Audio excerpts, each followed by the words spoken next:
This is a reading from the poem of the Man God by Maria Valtorta, Volume 2, Episode 210, Towards Hebron, the World's Reasons and God's, 6th of July, 1945.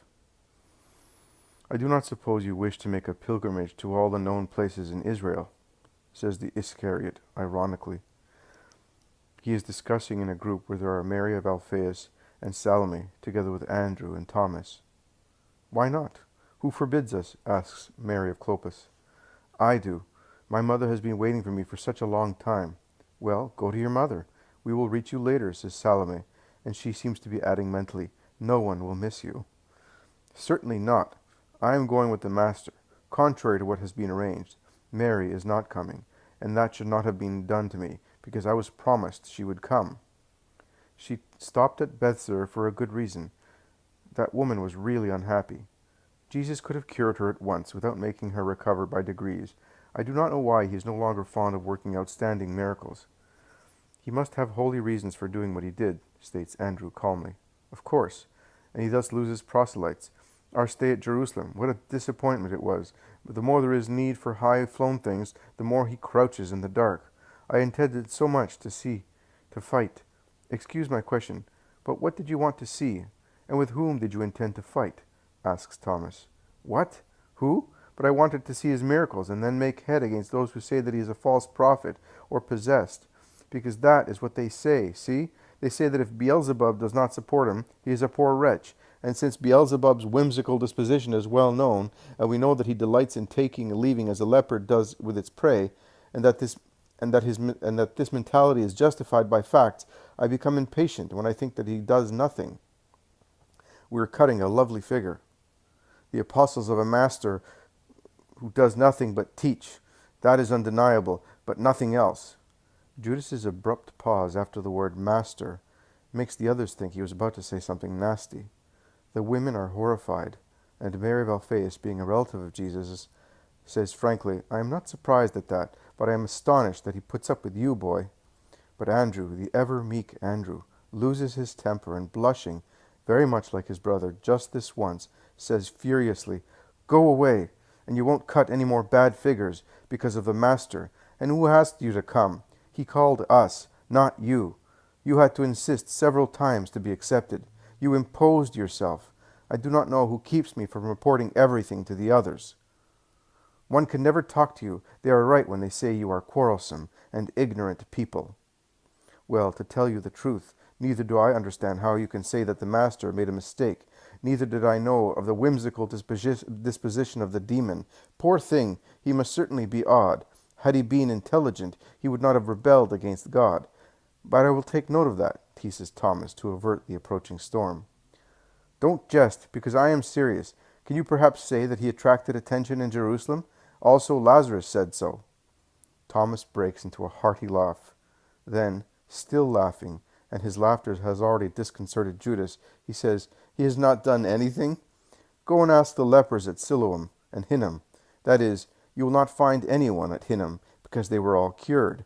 And if you were not there, because you were in a hurry to go to your friends, and consequently you do not know, that does not prevent the valley of Jerusalem and many more places from resounding with the hosannas of the lepers cured. Concludes seriously Thomas, and he continues sternly, You suffer from bile trouble, my friend, and thus you taste bitter and see green everywhere. It must be a recurring disease with you, and believe me, it is not very pleasant to lie with one like you. You must change. I will not tell anybody anything, and if these good women will listen to me, they will be quiet as well. They will be quiet as well, and so will Andrew. But you must change. You must not think that you have been disappointed, because there is no disappointment. Neither are you necessary, because the Master knows what to do by himself. Don't you try to be the Master's master.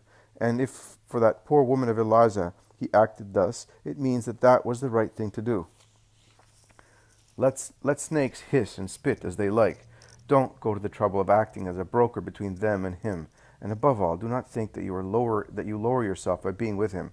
Even if he did not cure even a cold in future, he is always powerful. His word is a continuous miracle and sets your mind at rest. We have no archers behind us. Don't worry. We will succeed in convincing the world that Jesus is Jesus. And be quiet. If Mary promised to come to your mother's, she will come. In the meantime, we will go round this beautiful part of the country. It is our work, and why not?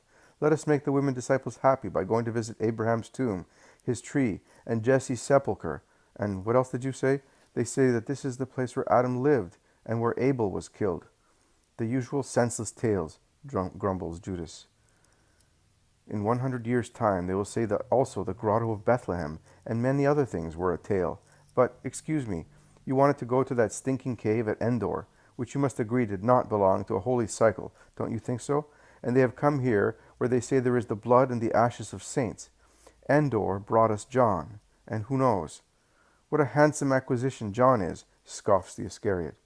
His face isn't, no, but in his soul he may be better than we are. What? With his past?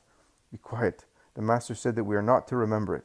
Lovely. If I did any such things, I wonder whether you would not remember them. Goodbye, Judas. You had better be by yourself. You are too cross. I wish I knew what is the matter with you. What is the matter with me, Thomas? The trouble is that I see that we are being neglected to the advantage of strange newcomers, and I see that everybody is preferred to me, and I also notice how he waits until I am away to teach you how to pray. And do you expect me to be happy with such a situation? No, I don't. But I may point out that if you had come with us for the Passover supper, you would have been on the Mount of Olives, as well as with us, when the Master taught us the prayer. I do not see how we are neglected because of any strange newcomer. Are you referring to the poor innocent boy, or because unhappy John is with us? Because of both of them. Jesus hardly ever speaks to us now. Look at him, even now. He is loitering over there, talking and talking to the boy. You will have to wait a long time before you can put him among the disciples. And the other one will never be a disciple. He is too proud, too learned, too hardened, with bad tendencies. And yet, John here, John there.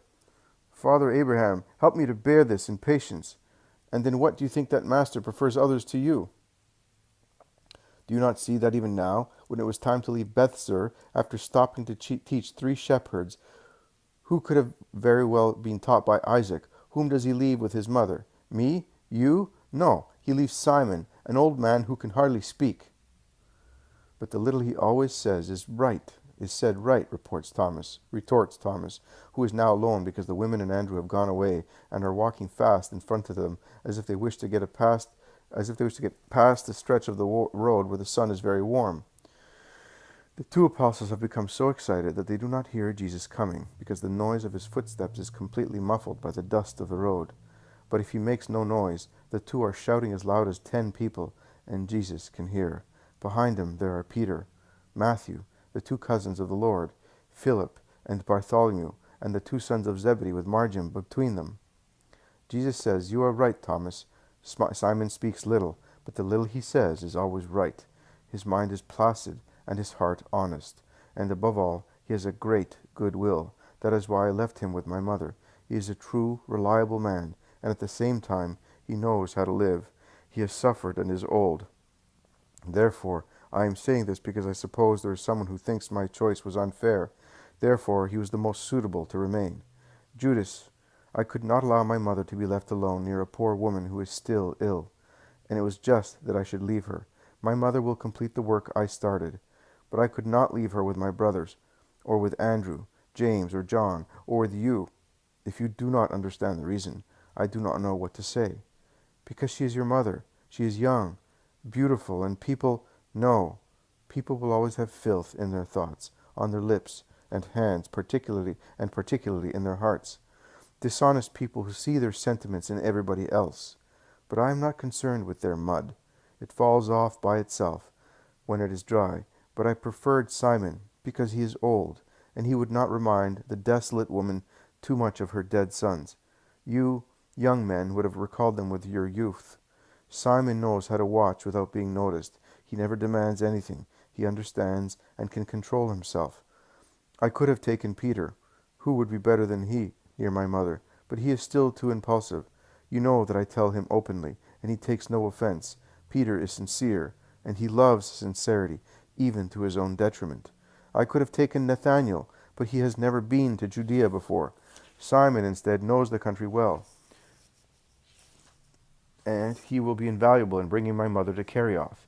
He knows where your country house and the town ones are, and he will not. But, Master, is your mother really coming to mine? We said so, and when you say something, you do it. We shall proceed slowly, stopping to evangelize these villages. Do you not want me to evangelize your Judea? Of course, master, but I believed. I thought. Above all, you are causing yourself a lot of trouble through your own imagination. By the second phase of the moon of Sivan, we shall all be at your mother's. We, that is, also my mother, and Simon. For the time being, she is evangelizing Bethzer, a Judean town, as Johanna is evangelizing Jerusalem with the assistance of a girl and a priest who was previously a leper, as Lazarus with Martha and old Ishmael are evangelizing Bethany, as Jutta is evangelized by Sarah, and I am sure that your mother speaks of the Messiah at Kerioth. You cannot certainly say that I have left Judea without voices. On the contrary, although it is more narrow-minded and stubborn than any other region, I have given it the sweetest voices, the voices of women, beside those of Isaac, a holy man, and of Lazarus, a friend of mine. A woman knows how to use words with the subtle art of a woman, a mistress in leading souls to where she wants. Are you not speaking any more? Why are you almost weeping, you big, moody boy? What is the use of poisoning yourself with shadows?